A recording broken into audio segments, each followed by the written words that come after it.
का नाम निकलेगा? नहीं निकलेगा, बिल्कुल भी नहीं निकलेगा। तो क्या करें महाराज? इसीलिए प्रैक्टिस करिए, एवरीडे प्रैक्टिस कीजिए। अपने बच्चों का नाम भगवान के नाम के ऊपर रखिए।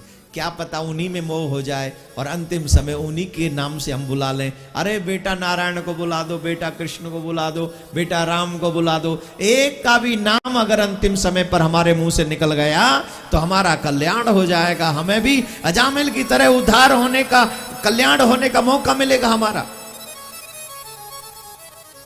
लेकिन आजकल के मॉडर्न तो क्या कहें, भयंकर ही मॉडर्न हो गए। अब तो बच्चों के भी नाम ऐसे, कुत्तों के नाम में और बच्चों के नाम में अंतर नहीं रहे आजकल। अभी एक जगह पर मैं भजन कुछ पढ़ रहा था, उसमें बहुत विचित्र बात लिखी है। हिंदू भाई बहनों को ध्यान से सुनना चाहिए। जिन घरों में कुत्ते पाले जाते हैं उन घरों का भोग भगवान कभी नहीं लगाते।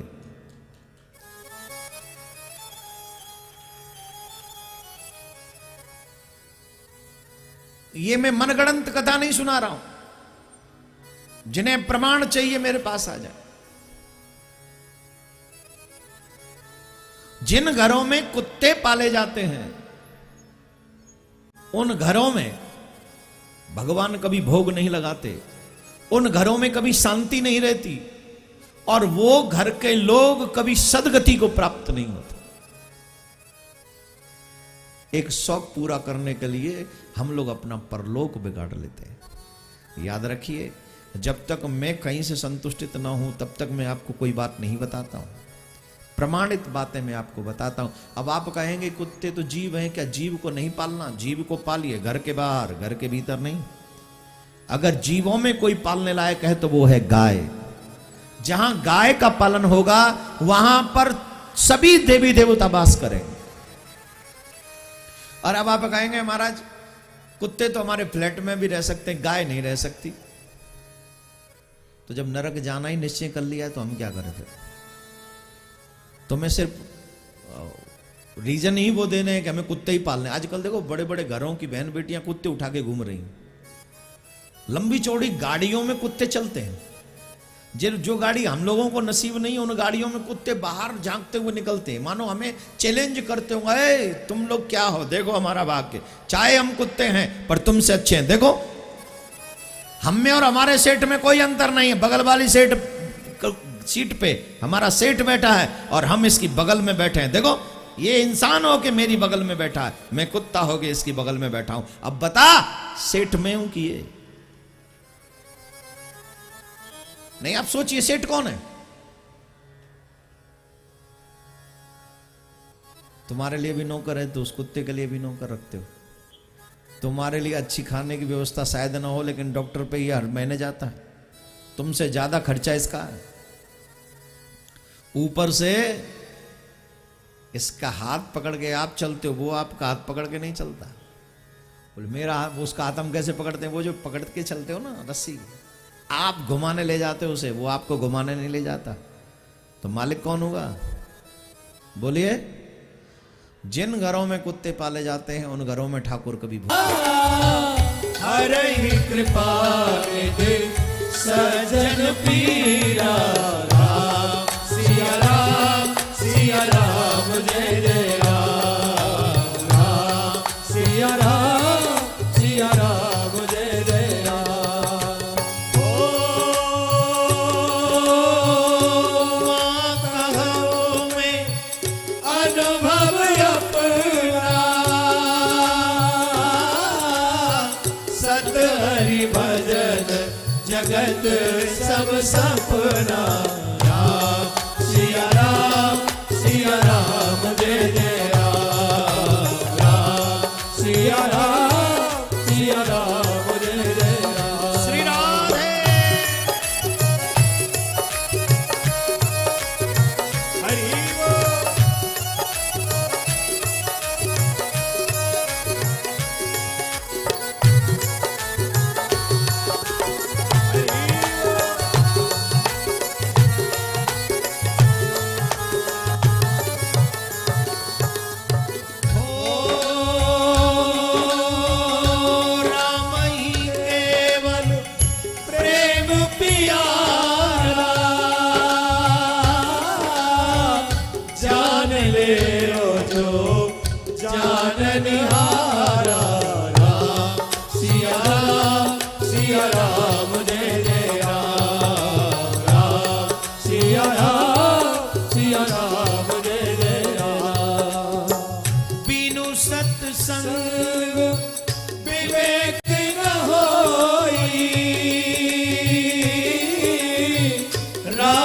कृपा बिनु सुलभ न सोई।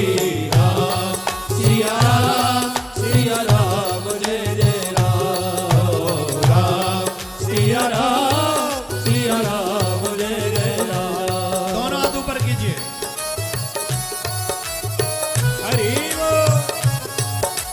राम सिया राम जय जय राम। बोलो राम सिया राम जय जय राम।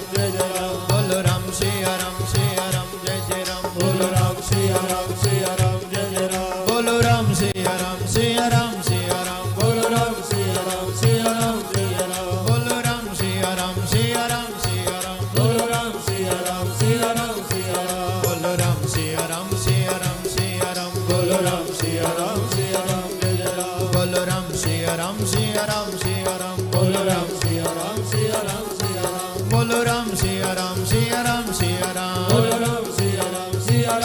बोलो राम सिया राम बोलो राम सिया राम बोलो राम सिया राम बोलो राम सिया राम बोलो राम सिया राम बोलो राम सिया राम बोलो राम सिया राम बोलो राम सिया राम बोलो राम सिया राम बोलो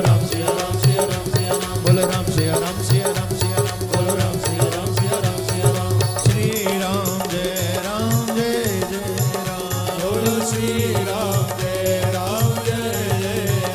बोलो श्री राम जय राम। बोलो श्री राम जय राम। ओ श्री राम जय राम। श्री राम जय राम। श्री राम जय राम। श्री राम जय राम। पतित पावन तेरो नाम। पतित पावन तेरो नाम। श्री राम जय राम। बोलो श्री राम जय राम। बोलो श्री राम जय राम। बोलो श्री राम जय राम। बोलो श्री राम जय राम। जय जय राम। श्री राम जय राम। जय जय राम। श्री राम जय राम। जय जय राम। श्री राम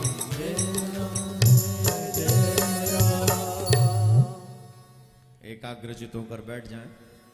पीछे कुछ लोग खड़े हैं, जहां बैठ जाएंगे तो ज्यादा आनंद आपको भी आएगा और हमें भी आएगा। एकदम शांत। एक बार जोर से बोलेंगे और जोर से बोलना पड़ेगा। सूर्यवंश का वर्णन करते हुए श्री सुखदेव जी महाराज कहते हैं, हे राजन, अगर मैं सूर्यवंश का वर्णन करने लगूंगा तो 100 वर्ष लग जाएंगे और मुझे 7 दिन में तुम्हें भागवत सुनानी है। इसलिए सुनो, मैं अल्प में तुम्हें सूर्यवंश का वर्णन करके सुनाता हूं। नारायण की नाभि से ब्रह्मा, ब्रह्मा जी से मरीचि, मरीचि से ये कश्यप मुनि के द्वारा फिर आगे ये संसार चला है। महाराज मनु, रानी शत्रुपा, मनु की संतान होने से हम लोग मानव हुए, जैसा कि आपको पहले बताया जा चुका है। इस सूर्यवंश में जो सबसे बड़ी समस्या हुई रही है वो ये है कि पुत्र आसानी से नहीं होते।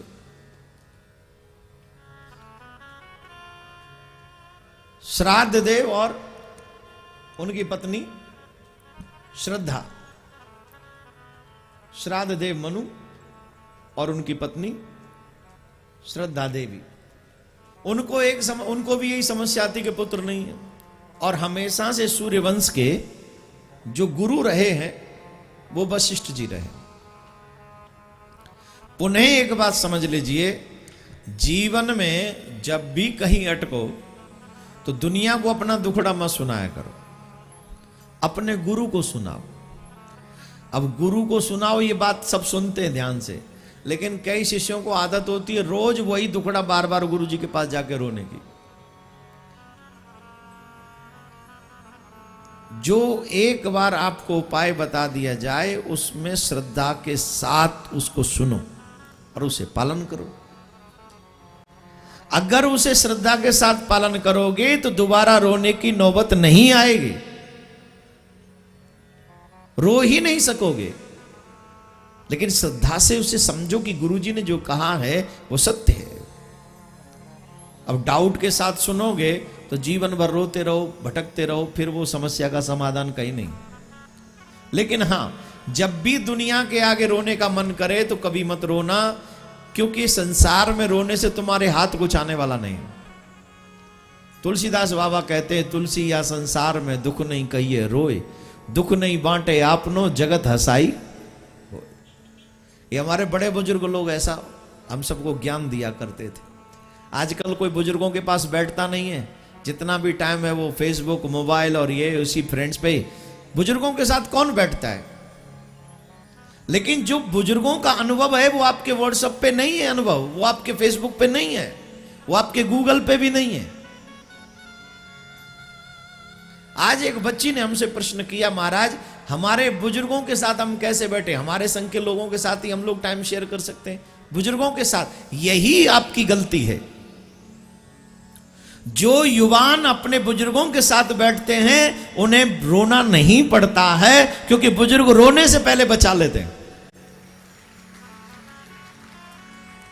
आपने जितनी दुनिया देखी नहीं है उतनी तो उन्होंने वैसे ही निकाल दी है। उनके साथ पूरी जिंदगी का एक्सपीरियंस है। तो आज बताइए, आप अपने मोबाइल को ज्यादा टाइम देते हो कि अपने घर के बुजुर्गों को? जोर से बोलिए, जोर से बोलिए। भगवान खुश होगा आपसे। आपके बुजुर्ग घर में अकेले बैठे हुए हैं, रूम बंद किए हुए हैं, और बेचारे भोजन के टाइम पे बहू कह दे, बेटा कह दे, लो जी खा लो, और फिर चले गए। अब पूछा ही नहीं तुम कैसे हो, 2-4 घंटे उनके साथ बैठे ही नहीं। क्या होगा? वो समय से पहले बीमार पड़ जाएगा और चला जाएगा ऊपर डिप्रेशन में। और रोज बहू बेटा अपने सास ससुर के साथ बैठकर ही, अपने घर के बुजुर्गों के साथ बैठकर ही अगर भोजन करें तो मैं गारंटी से कहता हूं उनको कोई बीमारी भी होगी ना तो भी आधी से ज्यादा ठीक हो जाएगी। बोले महाराज उनका तो फायदा है, हमारा क्या फायदा है? तुम्हारा ये फायदा है कि उनकी जिंदगी के जो अनुभव है ना, उतनी देर बैठकर तुम शेयर कर लो। जो तुम्हें टाइम सिखाएगा वो टाइम से पहले तुम्हारे बुजुर्ग तुमको सिखा सकते हैं, जो कोई नहीं सिखाएगा। तुम्हारे फ्रेंड्स नहीं सिखाएंगे। तुम्हारे फ्रेंड्स सिखाएंगे पीना, हुक्का पीना, हुक्का। आजकल हमारे यूथ पे एक नया भूत चढ़ा है, हुक्का चढ़ा है ना। मालूम है मुंबई में आग कैसे लगी? पार्टी मनाने गए थे, जन्मदिन की पार्टी, रात के 12-1 बजे हुक्का पार्टी, हुक्का बार में। आप हंस सकते हो, मुझे दुख है, आप अपना जन्मदिन किसी बार में बिताते हो। धिक्कार है ऐसे जन्मदिन के लिए। अगर तुम्हें जन्मदिन मनाना ही है तो अपने घर के बुजुर्गों के साथ मनाओ, क्योंकि उनसे बढ़िया मंदिर कहीं नहीं है। उनका आशीर्वाद लो, उन्हीं के साथ रहो। मंदिर जाओ, कुछ सेवा करनी, अनाथों की सेवा करो। इन दोस्तों को 10-20 हजार का होटल में खिला के क्या मिला तुम्हें? मिलेगा क्या?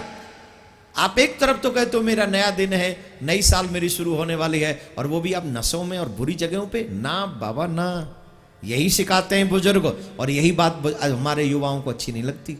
वो कहते नहीं नहीं नहीं नहीं, नहीं तो जा मर, झेलना तुझे ही है, मुझे थोड़ी है। और एक बात याद रखना, जो आज युवा हैं कल तुम भी बुढ़े होगे, और तुम्हारे बच्चे तुमसे ज्यादा गंदा तुम्हारे साथ करेंगे। तुम तो फिर भी सुबह शाम नमस्ते कर लेते हो, टिट फॉर जैसी करनी। तुमने जो किया है ना अपने माँ बाप के साथ, तुम्हारे बच्चे उससे कई गुना ज्यादा तुम्हारे साथ करेंगे। इसलिए अगर आप अपने जीवन में अपने लिए अच्छा चाहते हो तो सबसे अच्छी बात है कि आप अपने बड़ों के साथ अच्छा व्यवहार कीजिए। जितना टाइम आप मोबाइल पे शेयर करते हो उससे थोड़ा बहुत कम समय अपने बुजुर्गों के साथ निकालिए, जिससे आपका भला हो, आपके बच्चों का भी भला हो। आप अपने बच्चों को वो सिखा सकें जो आपको नहीं पता है। राधे राधे बोलना पड़ेगा। तो महाराज वशिष्ठ जी महाराज ने यज्ञ किया, ब्राह्मणों से देवी जी ने कह दिया पुत्री चाहिए। ये पूरा सूर्यवंश का वर्णन है, ब्राह्मणों के मंत्रोच्चारण से उनके घर में पुत्री हो गई। ऐसी सूर्यवंश की परंपराएं बहुत रही हैं। लेकिन मैं आज आपको, जो लोग यहाँ बैठे हैं युवा भाई बहन, भगवान श्री राम के बाल्यकाल की लीलाएं सुनाना चाहता हूं। और उनको सुन के हमारे जो बच्चे जीवन में सफल होना चाहते हैं, कौन कौन सफल होना चाहता अपनी जिंदगी में?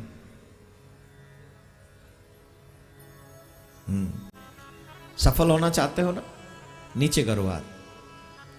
और अब यहां से आगे सुनना ध्यान से, मैं आपको बताऊंगा कि सफलता की पूंजी क्या है, सफलता मिलती कैसे है। याद कीजिए, पहले तो पिताजी को देखिए, राम जी के पिताजी को। जब राम जी के पिताजी दशरथ जी को यह दुख हुआ कि मेरे घर में कोई पुत्र नहीं है, तो दशरथ जी दुनिया में रोने की बजाय अपने गुरु के पास में गए और गुरु जी के चरणों में सर रख के रोने लगे। गुरु जी ने पूछा, क्यों दुखी हो, क्या बात है, क्या परेशानी है? बोले, महाराज गृहस्थी के मानव के 4 सुख होते हैं। क्या? पहला सुख निरोगी काया, मेरा शरीर दुखी ना हो, उसमें कोई रोग ना हो, यह पहला सुख है और सबसे बड़ा सुख है। दूजा सुख घर में हो माया, घर में थोड़ा बहुत धन होना चाहिए जिससे हमें किसी के आगे हाथ न फैलाना पड़े। देखिए, इच्छाएं भगवान, जो जरूरत है ना, भगवान जरूरतें सबकी पूरी करता है और इच्छा आज तक किसी की पूरी नहीं हुई। जरूरतें किसी की पूरी नहीं, इच्छाएं पूरी नहीं हुई, जरूरत सबकी पूरी होती है। हमारी जरूरत है रोटी, कपड़ा और मकान, चाहे मकान किराए का ही हो पर मकान है। रोटी, चाहे सब्जी 5 ना हो, चाहे सूखी हो, पर रोटी है। कपड़ा, बड़े लोग ब्रांडेड कपड़ा पहन लेते हैं, मिडिल क्लास लोग उन्हें पता ही नहीं ब्रांड का, और जो लोअर क्लास उन्हें कोई मतलब ही नहीं, जैसा मिल जाए पहनो, सर्दी से बचो और भागो। कई लोग बहुत कीमती जर्किन और वो जर्सी और वो जैकेट पहनकर अपनी सर्दी भगाते हैं। कई लोग किसी के दिए हुए कंबल से सर्दी भगा लेते हैं। क्या फर्क पड़ता है? कहते हैं ना, necessity is the mother of invention, आवश्यकता आविष्कार की जननी। तो हमको ये बात समझनी चाहिए, परमात्मा आवश्यकता, जो जरूरत है सबकी पूरी करता है, इच्छा आज तक पूरी नहीं हुई। बताइए, यहां पर बैठा हुआ कोई व्यक्ति कह दे अब मेरी कोई इच्छा नहीं है। जिसके पास लाख हैं वो 10 लाख चाहता है, जिस पे 10 हैं वो 1 करोड़ चाहता है, जिस पे 1 करोड़ है वो 10 करोड़ चाहता है, जिस पे 10 करोड़ है वो 100 करोड़ चाहता है, और जिस पे 100 करोड़ हैं वो हजारों करोड़ का घोटाला कर लेना चाहता है। हाँ जी कि ना जी? 1000 करोड़ जिस व्यक्ति पे हैं, क्या उसके बाद उसने कमाना बंद किया? जवाब दो, क्यों नहीं किया भाई? और क्या खाएगा? कितना चाहिए खाने को? बोले नहीं और चाहिए। इच्छाएं है ना कि सबसे बड़ा मैं बन जाऊं, लेकिन सबसे बड़ा बनना हो तो बिल गेट्स की तरह बनना। उस बिल गेट्स से जाके पूछो कि उसने सबसे बड़ा बनकर किया क्या है। हिंदुस्तान में एक व्यक्ति का नाम ऐसा बता दो जो बिल गेट्स जैसा हो। वो बाहरी आदमी है, विदेशी आदमी है। नाम सुना है कि नहीं बिल गेट्स का? क्या करता है वो? हमारे भारत में आकर पूछता है बताओ जरूरतें क्या हैं। वो दुनिया का सबसे रईस आदमी है। भारत के कोने कोने में जाकर उन गरीब लोगों की हेल्प करता है जिनका कोई नहीं है, उनको पढ़ाता है, एजुकेशन देता है। लेकिन कुछ लोग तो उसे भी वो भी नहीं करने देते। और जो सेकंड पोजीशन का है उसका नाम मुझे याद नहीं है, वो भी बहुत बड़ा आदमी है। उसने 100% अपनी प्रॉपर्टी बिल गेट्स के नाम कर दी। क्यों कर दी? बोले ये अच्छा काम करता है, इसी को दे दो, ये अच्छा संभाल सकता है, मुझे कुछ नहीं चाहिए। अपने बेटे को कुछ नहीं दिया उसने। ये चीज गूगल पे नहीं पढ़ते हो आप लोग? क्यों नहीं पढ़ते हो? क्यों? बोले ये हमारे मतलब की नहीं है ना। सच यह है कि इच्छाएं किसी की पूरी नहीं होती, जरूरतें सबकी पूरी होती। पहला सुख निरोगी काया, दूजा सुख घर में हो माया, तीजा सुख सुलक्षणा नारी, स्त्री सुलक्षणा हो। जो कहते हैं ना आपके आने से मेरा घर स्वर्ग बन गया। कौन सी? जो कम बोलती हो, मीठा बोलती हो, जोर जोर से नहीं बोलती हो, और पति के आगे तो बस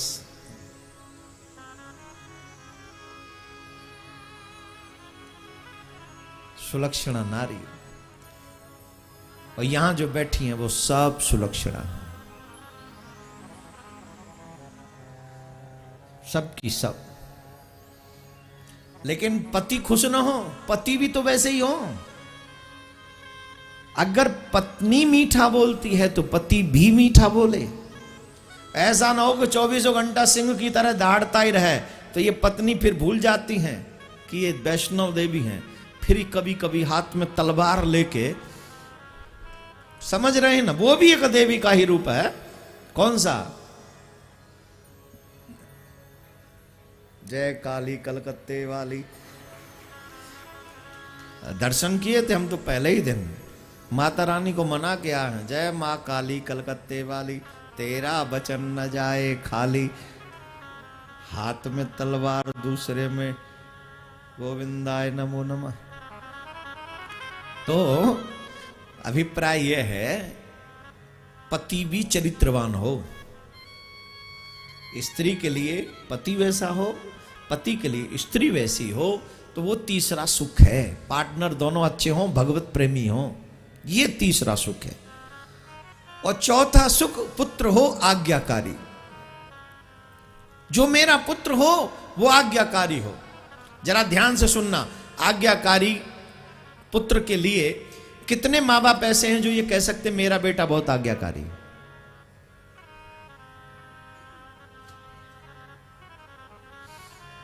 आप लोग जो हाथ उठा रहे हैं, आपके तो अभी छोटे होंगे बच्चे,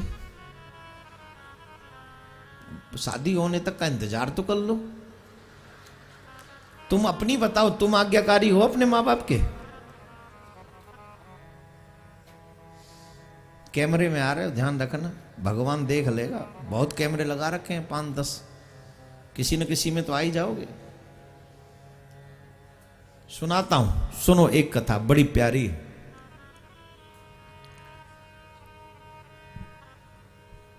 एक गृहिणी अपने गृह में काम कर रही थी, नाम था उसका राधा। एक गृहिणी अपने गृह में, घर में काम कर रही थी, नाम था उसका राधा। तो अचानक से उसे दरवाजा खटखटने की आवाज आई, कोई उसका दरवाजा खटखट रहा है। और जब कोई उसका दरवाजा खटखटा रहा है तो उसका ध्यान गया और उसने जाकर देखा द्वार पे कौन है। तो वहां जाकर उसने देखा कि द्वार पे 8-10 साल का एक बच्चा खड़ा है। उस बच्चे ने कहा कि मैं आपके घर में कोई काम करना चाहता हूं। राधा ने कहा कि पर मेरे यहां तो कोई काम नहीं है, मेरे यहां तो सब काम हो चुका। बोले कुछ भी करो, लेकिन मुझे काम करना है आपके घर में। पर क्यों तुझे काम करना? बोले मुझे खाना चाहिए। बोले खाना चाहिए? तो मैं तो तुझे खाना वैसे ही दे देती हूं, तुझे काम करने की जरूरत नहीं। उस बच्चे ने कहा ना, पहले काम करूंगा फिर मैं खाना खाऊंगा। और काम क्या करूं? बोले ये जो आपका पार्क है ना, घर के बाहर छोटा सा पार्क था, मैं इसको साफ कर देता हूं, मैं इसे ठीक कर देता हूं। राधा बोली ठीक है करो। वो अपने घर के काम में लग गई और उस बच्चे ने बड़े मन से जो उस पार्क की दशा इधर उधर थी वो ठीक कर दी। और जो गमले इधर उधर रखे हुए थे वो उसने एक लाइन में बड़े प्यार से रख दिए। ये सब करने में उसको 1 घंटा लगा। ये सब करने में उसे 1 घंटा लगा। और 1 घंटे के बाद फिर से उसने आवाज लगाई, आंटी जी आप देख लो आपका पार्क कैसा है।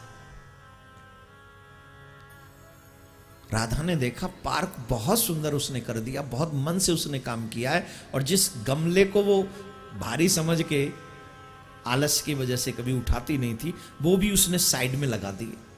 बड़ी खुश हुई राधा।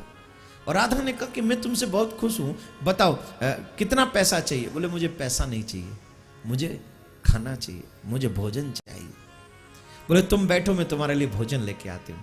तो राधा एक थाली में भोजन लेके आई और उस 10 साल के बच्चे को कहा लो तुम इस प्लेट में भोजन कर लो। तो वो 10 साल का बच्चा अपनी जेब से पॉलिथीन निकालने लगा। बोले क्यों?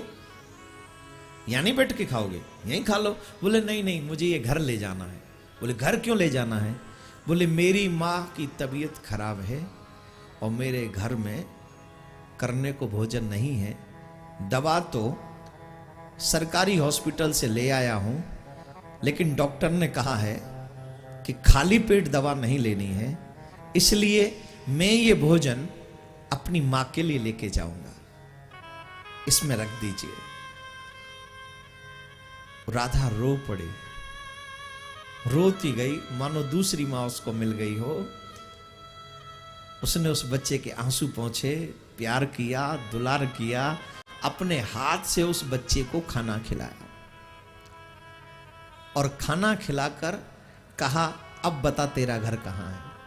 उसने भोजन तैयार किया उसकी मां के लिए, अपने हाथों से भोजन तैयार करके उसके घर गई और उस मां को जाकर खाना खिलाया, दवा खिलाई और उससे कहा, बहन तुम बहुत अमीर हो।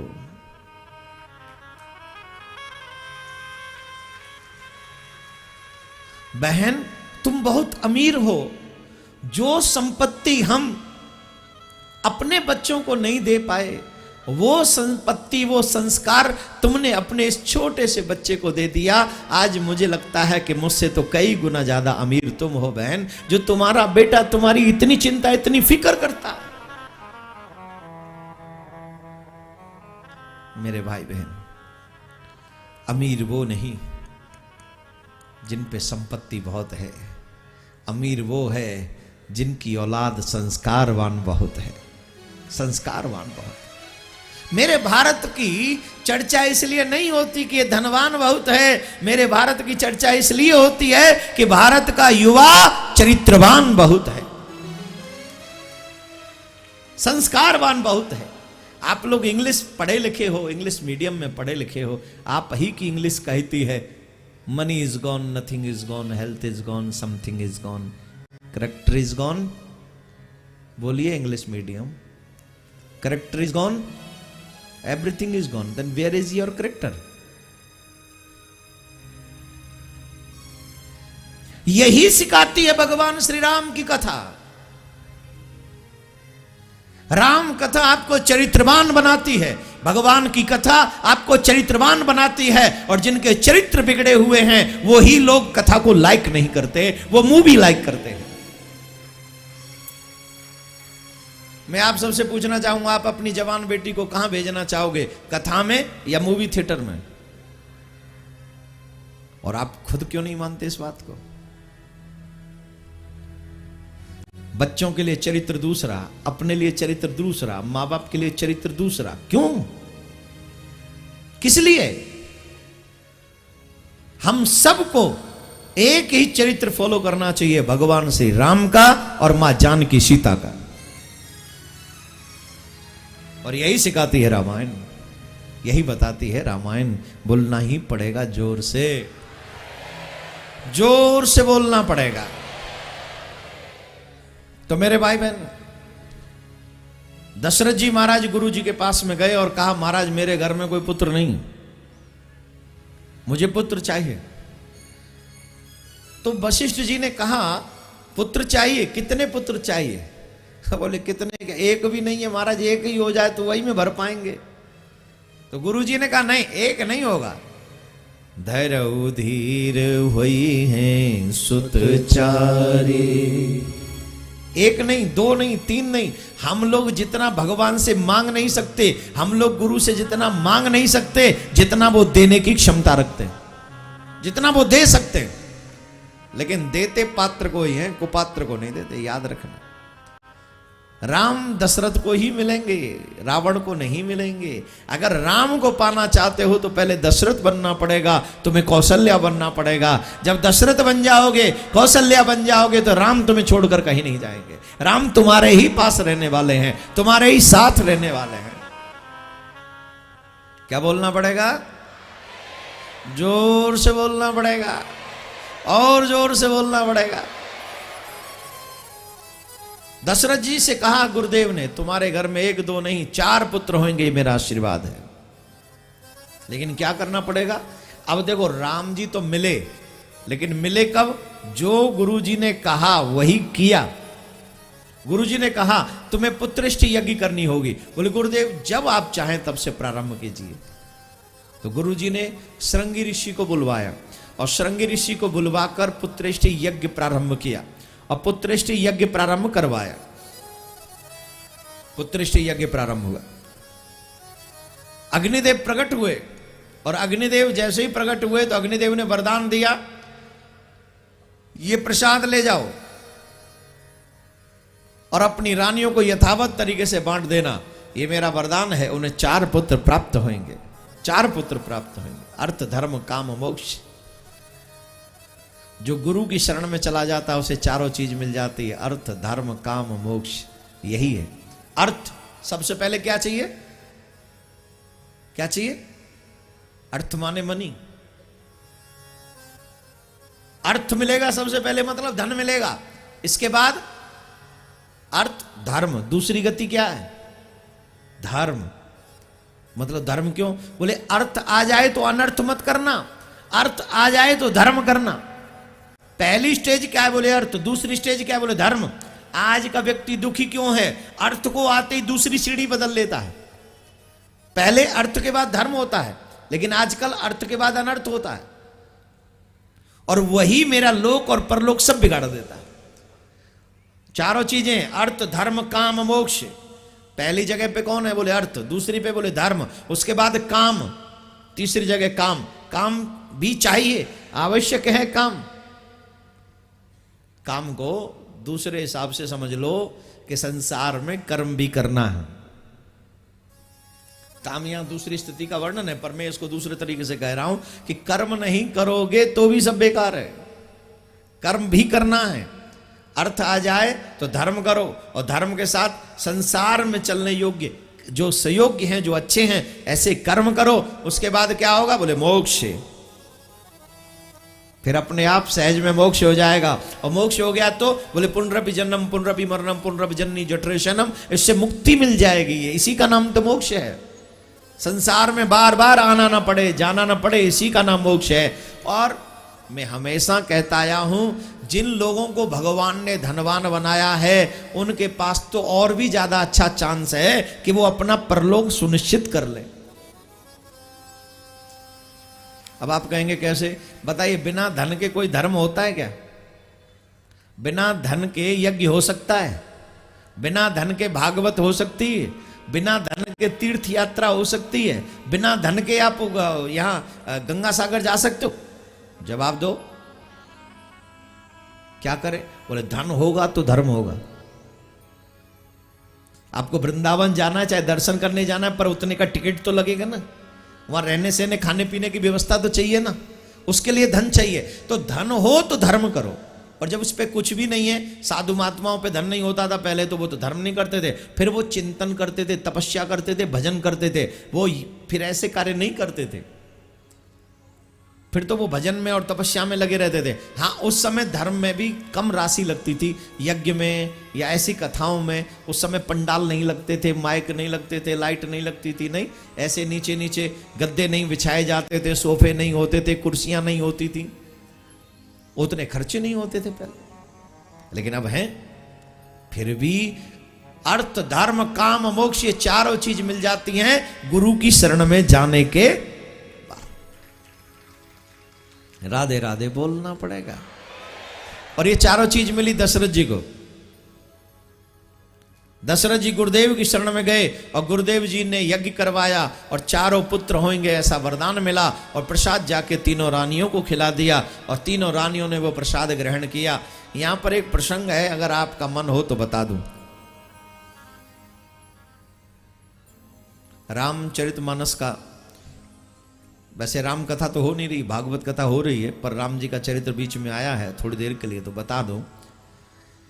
लोग कहते हैं राम राज्य हो, पर राम राज्य होगा कैसे? जहां एक दूसरे से ईर्ष्या है, द्वेष है, एक दूसरे को गिरा देने की इच्छाएं हैं, वहां राम राज्य हो सकता है? नहीं हो सकता। देखिए वो राम राज्य की नींव कितनी मजबूत थी। जब ये 3 रानी प्रसाद ग्रहण कर रही थी दशरथ जी के द्वारा, कौशल्या, कैकेयी और सुमित्रा प्रसाद ले रही थी, तो महल की छत पे बैठ के ये प्रसाद ले रही थी। उसी समय एक चील आई और सुमित्रा जी के हाथ से उस प्रसाद को लेके उड़ गई। जो सुमित्रा जी को ग्रहण करना था, उस प्रसाद को लेके उड़ गई। अब तो सुमित्रा जी रोने लगी। सबको सौभाग्य मिलेगा पर मुझे मां बनने का सौभाग्य नहीं मिलेगा। बड़ी जोर जोर से रोने लगी। तो कौशल्या जी ने कहा कहीं ऐसा मत करना, रो के तुम इसको साप दे दो। साप मत देना, ऐसे क्रोधित मत होना इस पे।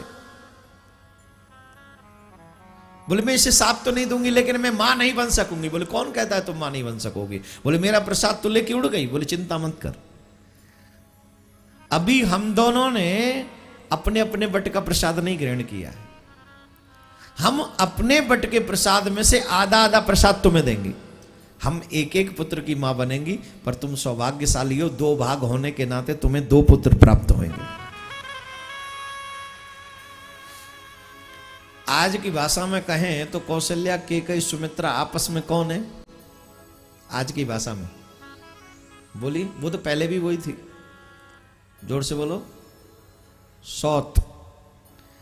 देवियां सब बर्दाश्त कर लेती हैं पर सौत बर्दाश्त नहीं करती।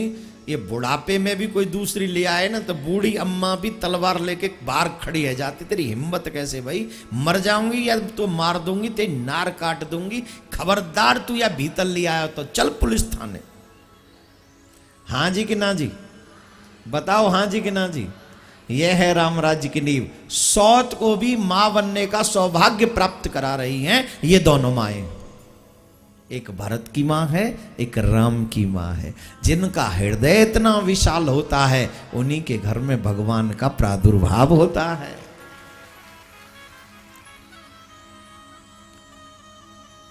अब सुमित्रा जी सोच रही हैं, इन्होंने तो मेरे ऊपर बड़ा उपकार किया, अब मैं क्या करूं? तो सुमित्रा जी ने भी तत्क्षण उसी वक्त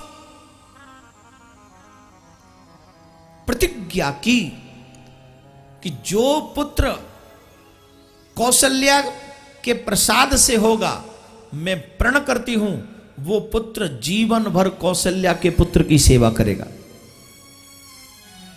और जो पुत्र केकई के वट के प्रसाद से होगा वो पुत्र हमेशा केकई के पुत्र की सेवा करेगा। ये मेरा संकल्प है, मेरी प्रतिज्ञा है। आप पे ताली बजी नहीं सकती क्योंकि आप में इतना त्याग है नहीं।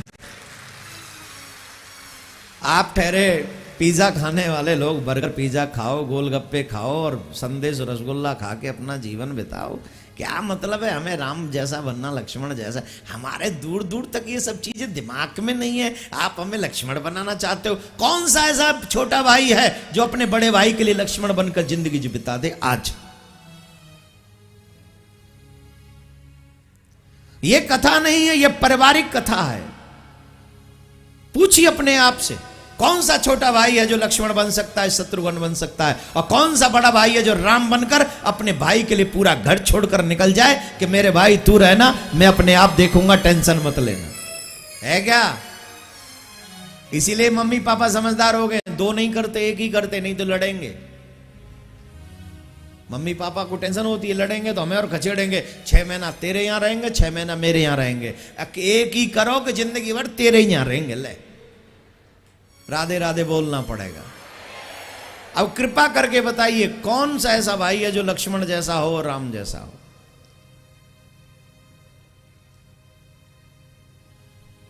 आज सब रावण है, छोटे भाई को लात मार के निकालने में 1 सेकंड नहीं करते।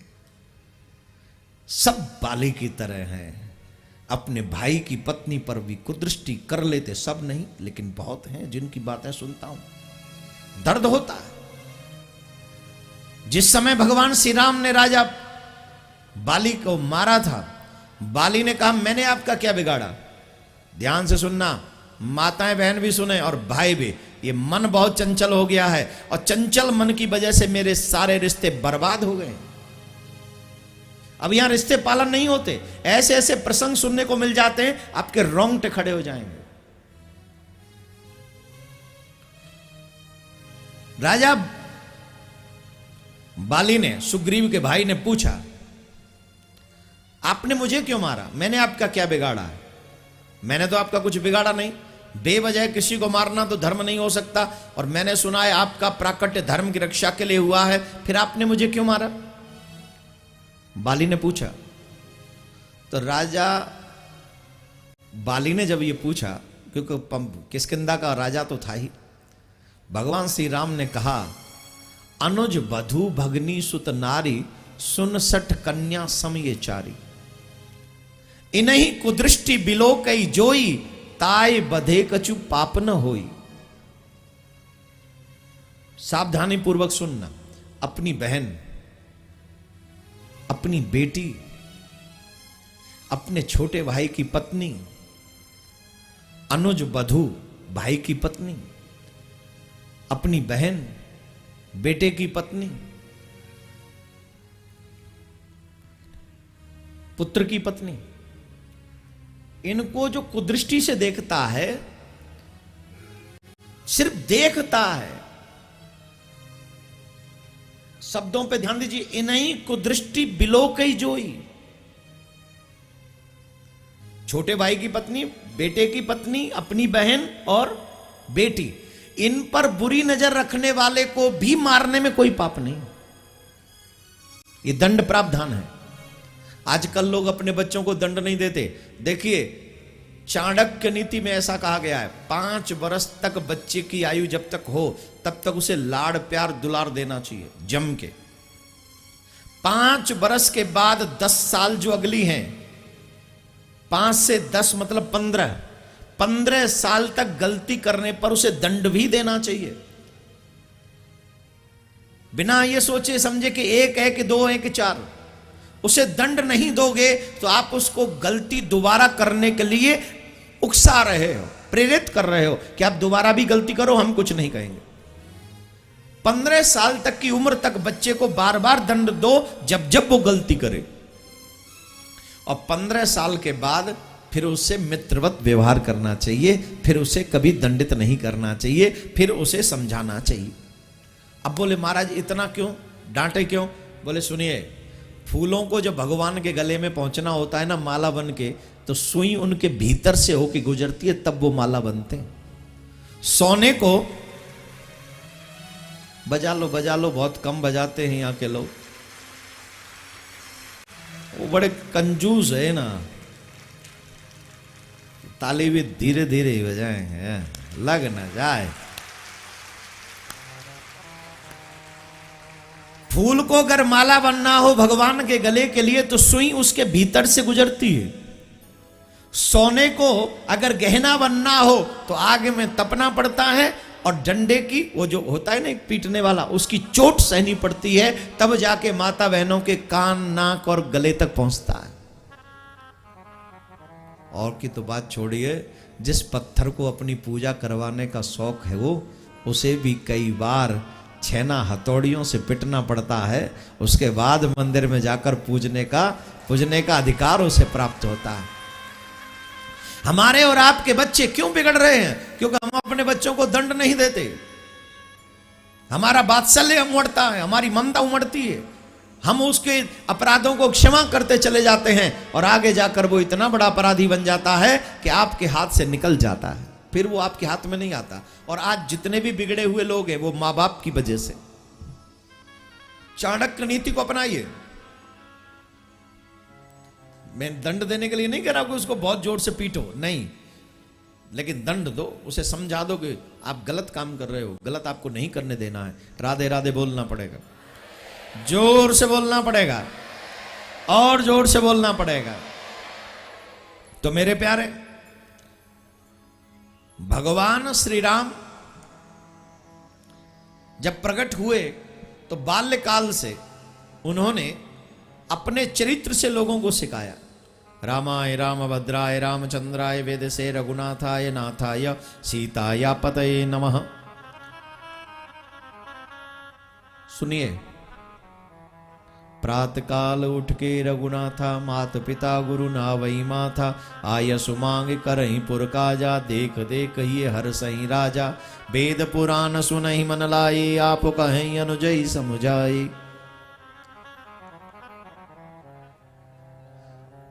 भगवान श्री राम अपने माता पिता को सर झुका के प्रणाम करते हैं। अब उनका सर माता पिता के चरणों में होता है। आजकल कितने बच्चे हैं जो अपने माता पिता को सर झुका के प्रणाम करते हैं, चरण छूते, चरणों में सर झुकाते? एक भी नहीं होगा, एक भी नहीं होगा। कभी दंडोत किए माँ बाप के चरणों में? चलो शुक्र है, 2-4 तो हैं जिन्होंने मुझे गलत कर दिया और मुझे गलत होने पे खुशी हो रही कि 2-4 तो ऐसे हैं जो अपना सर माँ बाप के चरणों में झुकाते हैं। आजकल सुबह उठते good morning dad, good morning mom, how are you, nothing. और मम्मी पापा भी आशीर्वाद नहीं देते, सीधे बोल देते सेम टू यू।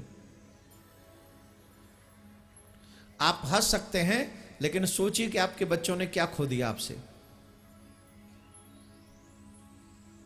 आप गुड मॉर्निंग टू बोलकर आपके बच्चों ने क्या खोया है, कभी सोचा है आपने? आपके बच्चों ने आपके हृदय का आशीर्वाद खो दिया।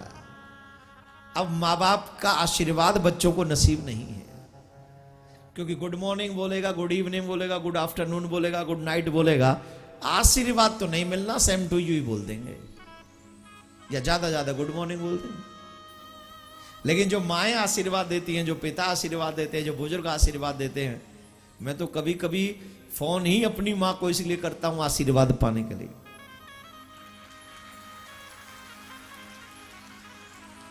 जो मां से आशीर्वाद मिलता है ना भाई, वो दुनिया में कहीं नहीं मिलता। दूधों नाओ पूतों फलो तुम्हारे खाने गाने बने रहे, गंगा जमुना तक तुम्हारी बारी फुरवारी फैली रहे, और महाराज रात दिन चौगुनी प्रगति। अब माँ बाप आजकल की मम्मियां देती हैं क्या? पापा देते हैं आजकल बच्चों को, रात दिन तेरा भैया काम बढ़ता रहे, अरे गंगा जमुना तक तुम्हारी बारी, गंगा सागर तक तेरी बारी फुलवारी। कभी दिया है मम्मी इंग्लिश मीडियम? बोलिए हमें तो पता ही नहीं यार। ये खो दिया आपके बच्चों ने, ये नसीब नहीं है अब आपके बच्चों को। मैं इंग्लिश लैंग्वेज का कोई दुश्मन नहीं हूं, मैं भी यूज करता हूं, लेकिन कई बार ये फील होता है कि दिन की शुरुआत और दिन का एंड अगर अपनी संस्कृति के साथ हो जाए तो मेरा बच्चा, भारत का बच्चा, पूरे विश्व के लिए उदाहरण बन सकता है, पूरे विश्व के लिए उदाहरण बन सकता है। तेरे दिन की शुरुआत भारतीय परंपरा से हो, तेरे रात की शुरुआत भी भारतीय परंपरा से हो, तो तुम एक उदाहरण बन जाओगे समाज में। ये मत सोचना कि मेरे अकेले करने से क्या होगा, शुरुआत तो कीजिए, बहुत कुछ होगा। तो भगवान श्री राम क्या करते हैं? सर झुकाकर प्रणाम करते हैं। अब प्रश्न उठता है, सर झुकाने से मिलता क्या है, क्यों करें? हमारे यहां कोई भी चीज बिना रीजन के नहीं है। चाहे माथे पे तिलक लगाना हो, चाहे गले में तुलसी पहनना हो, चाहे हाथ में कलावा हो, चाहे सर झुका के प्रणाम कर, विदाउट रीजन कुछ भी नहीं है यहां, सबके पीछे रीजन है। अब आपको मैं एक रीजन बताता हूं सर झुका के प्रणाम करने का। आप लोगों ने बहुत बार सुना होगा कि कितना पाप मत करो, इतना पाप मत करो, वरना पापों की पोटली कहां रहेगी? जोर से बोलो, जोर से बोलो। तेरे सर पे पापों का पहाड़ इकट्ठा हो रहा है, कहते हैं कि नहीं? बोले क्या होता है फिर प्रणाम करने से? बोले तुम्हारे सर पे कोई चीज रखी हो और तुम अपना सर झुका दो, क्या होगा? जोर से बोलो। 3 जगह ऐसी हैं जहां तुम सर झुकाते हो तो तुम्हारा पाप धरती में गिरता है और तुम निष्पाप हो जाते हो।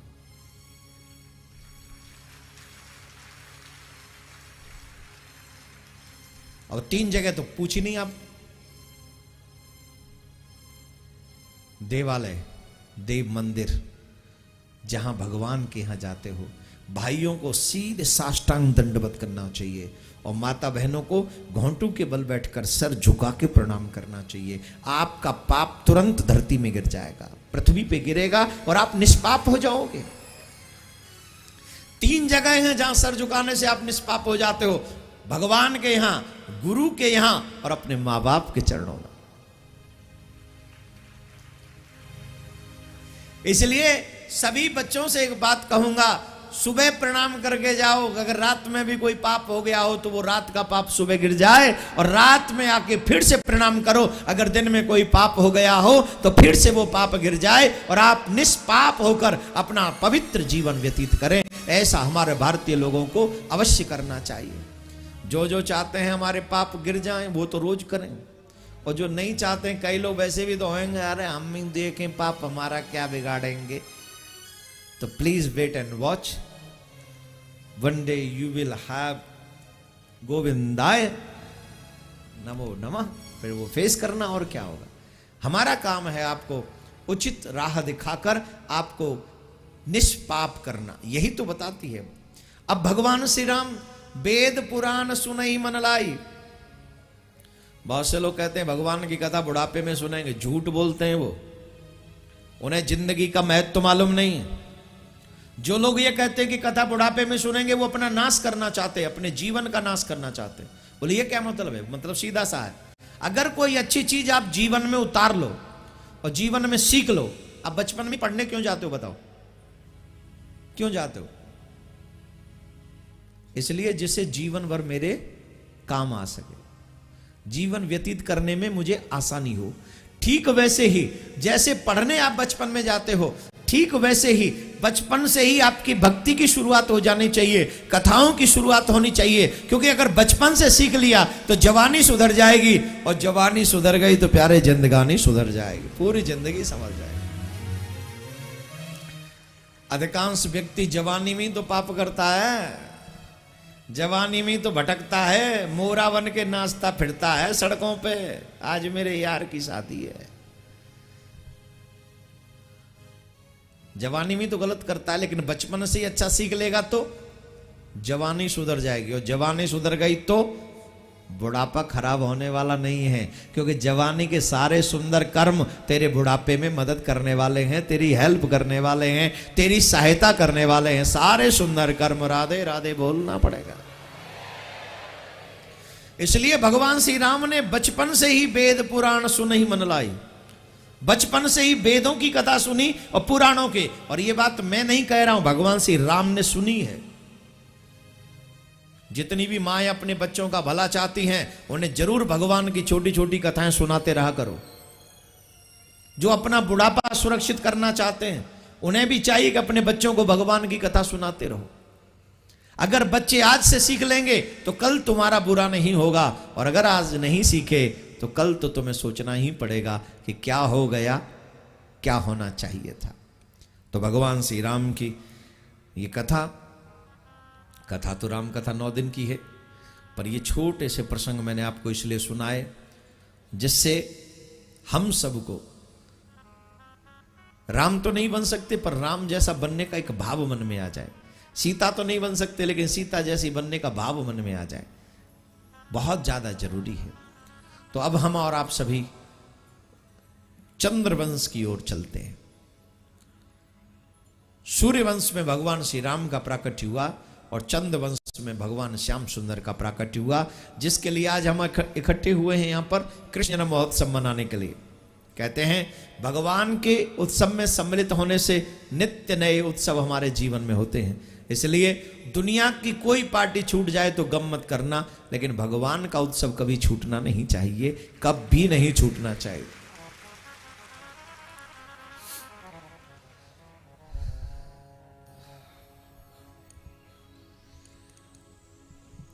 भोगान भोक्ता वयमेव भोक्ता, तृष्णा न जीर्णा वयमेव जीर्णा।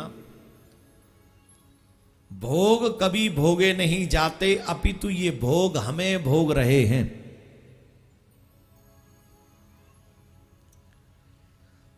बहुत से लोग कहते हैं मैं इन सुखों को भोग रहा हूं, पर यह सच नहीं है। सच यह है कि ये सुख के साधन जो हैं, जिनको तुम सुख समझते हो, ये तुम्हें भोग रहे हैं।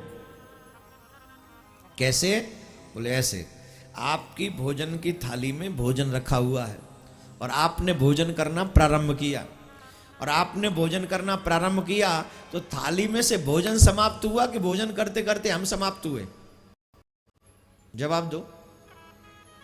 भोजन समाप्त हुआ, इसका मतलब है मैंने भोजन को यूज किया है, भोजन ने मुझे यूज नहीं किया है। Right right. अब जिस दिन से हमारा जन्म हुआ है और अभी तक सुख कम हुए हैं या हमारी आयु कम हुई है? जोर से बोलिए। खेलने का बड़ा शौक था बचपन में, खेलते खेलते बचपन निकल गया, लेकिन इच्छा पूरी नहीं हुई खेलने की, फिर भी और बचे ही रह गए। कमाने का बड़ा शौक था, नाना प्रकार से कमाने का। जवानी में कमाते गए, खूब कमाते गए, इतने कमाते गए, जिनके लिए कमा रहे थे उन्हीं के लिए टाइम नहीं था। आज कमाने वालों से पूछा जाए, भाई जी किसके लिए कमाते हो, तो एक ही आंसर मिलेगा, परिवार के लिए। किसके लिए? जोर से बोलो। अपने परिवार वालों से पूछो, खुश हो? बोले क्या खुश हैं, टाइम ही नहीं देते हमें तो। कितना कहते घुमाने ले जाओ, कितना कहते शॉपिंग कराने ले जाओ, कितना कहते ये करवाओ, सुनते ही नहीं है, टाइम ही नहीं है। तो जिनके लिए आप कमा रहे हो उनके लिए आपके पास टाइम नहीं है। पहले वक्त की परवाह न थी, कमाने में व्यस्त था।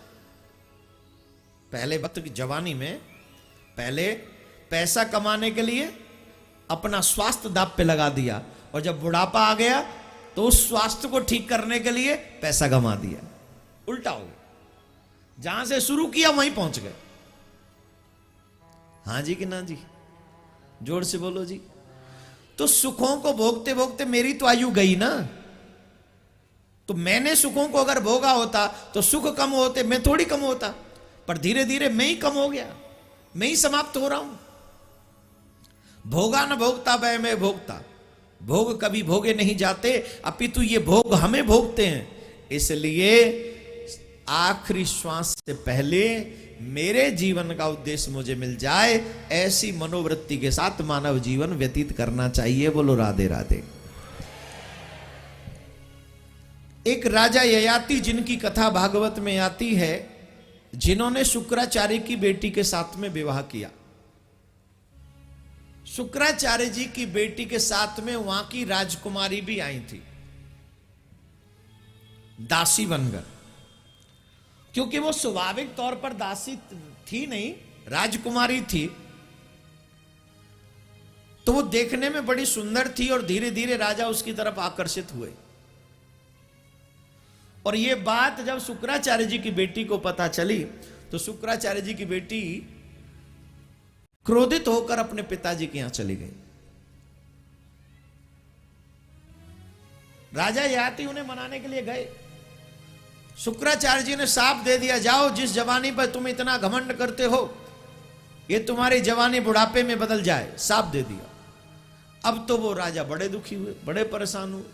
उन्होंने अपनी पत्नी से कहा कि देवी देखो, अभी हमारी भोग भोगने की इच्छा पूरी नहीं हुई है और तुम्हारे पिताजी ने हमको साफ दे दिया कि हम बुढ़े हो जाएं, बुजुर्ग हो जाएं, ये तो बड़ा अनर्थ हो गया। अब तो ये बात ठीक नहीं है, अब कैसे भी अपने पिता को मनाओ और हमारी जवानी, हमारी युवावस्था में वापस दिलवाओ। तब उन्होंने शुक्राचार्य जी ने कहा कि अगर तुम्हारा कोई बेटा तुम्हें जवानी दे दे तो तुम दोबारा से भोग भोग सकते हो। सबसे छोटे बेटे से उन्होंने जवानी ली और सबसे छोटे बेटे से जवानी लेकर भोगों में लिप्त हुए। बहुत से लोग ये कहते हैं कि मैं 10-15 साल बाद क्या करूंगा, बोले भजन ही तो करना है, अभी तो जो करना है कर लो।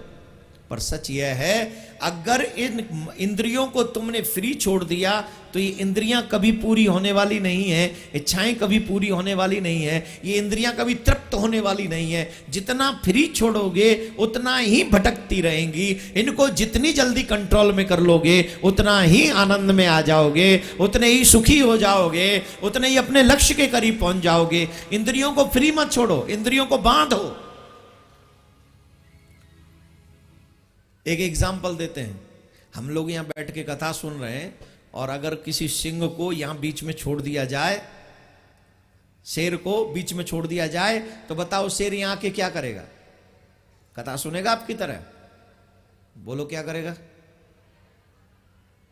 ज्यादा नहीं तो 2-4 तो गए काम से, ज्यादा तो उसका पेट भी नहीं चाहेगा, 2-4 तो गए। गए कि नहीं? शेर को खुला छोड़ दोगे तो अनर्थ करेगा, इसलिए उसे जंगल में रखा जाता है, शहरों में नहीं रखा जाता। ये मन उस शेर से भी ज्यादा खूंखार है। वो तो 1-2 को पाने के बाद तृप्त हो जाता है और 1-2 दिन आराम से सोता है, लेकिन ये जो मेरा मन है एक दो को पाके तृप्त नहीं होता, जिसमें भी मेरी रुचि हो। सपोज कई लोगों को गाड़ी पसंद है, कई लोगों को बड़े बड़े मकान पसंद है, कई लोगों को बड़े बड़े फोन पसंद है, कई लोगों को ये पसंद है, कई लोगों को वो पसंद है। जो भी पसंद है एक मिल गया तो सेटिस्फैक्शन मिलता है क्या? बोलिए, इनफ, खत्म, बस बहुत है ना। अब इससे जो बढ़िया आएगा वो मुझे चाहिए। ये तो घर मेरा है ही, मुझे इससे बढ़िया चाहिए। ये तो गाड़ी मैंने चला ली, अब दुनिया की सबसे कॉस्टली कार मुझे चाहिए। और कारों से पेट भर जाए तो बड़े बड़े लोगों को देखा होगा, वो पर्सनल वो रखते हैं, क्या बोलते हैं वो, मैंने सुना है एक बहुत बड़े बिजनेसमैन है, उन्होंने अपनी पत्नी को पानी का जहाज गिफ्ट किया, कई करोड़ का है, बर्थडे में।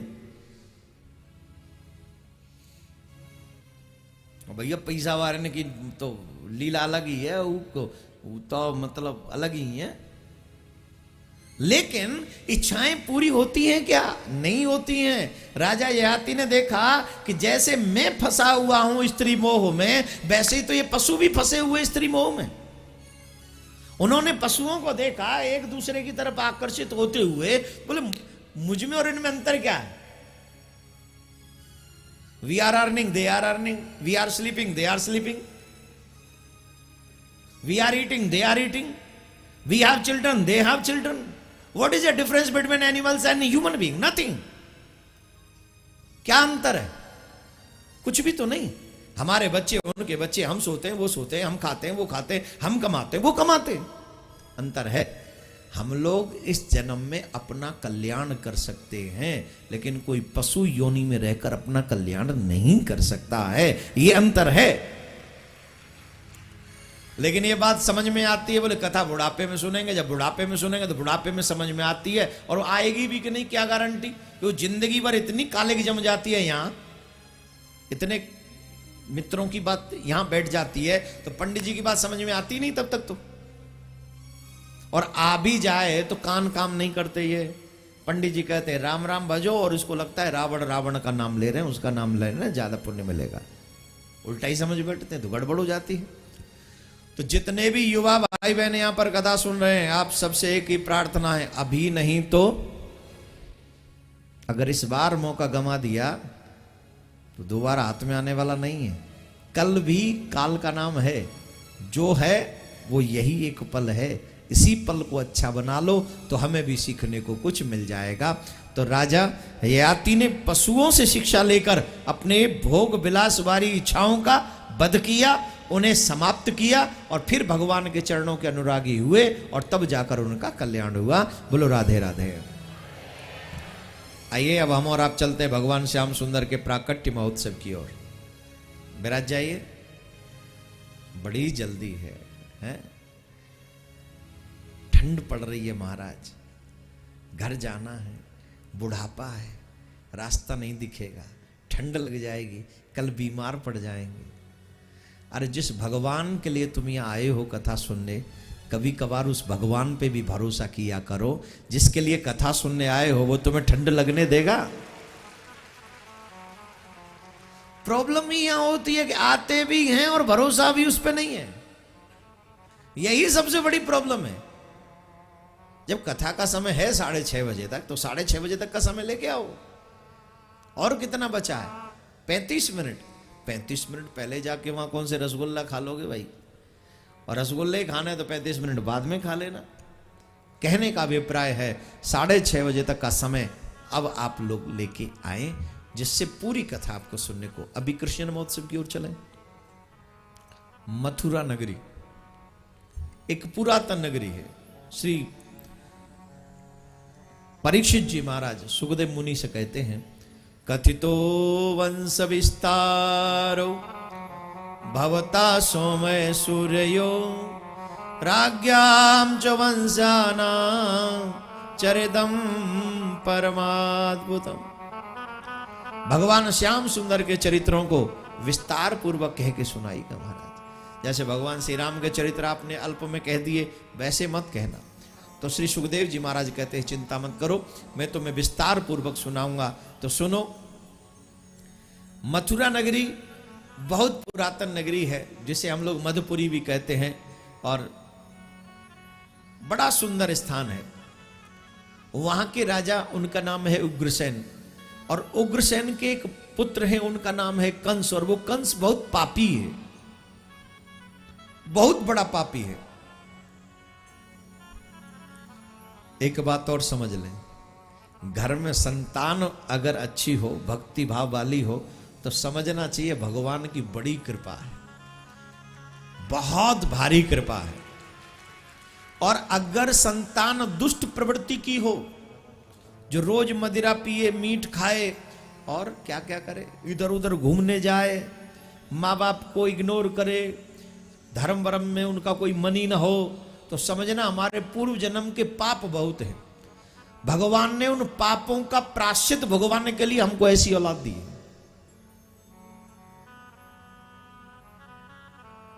आजकल लोग, हर व्यक्ति शौकिया तौर पर पीता है।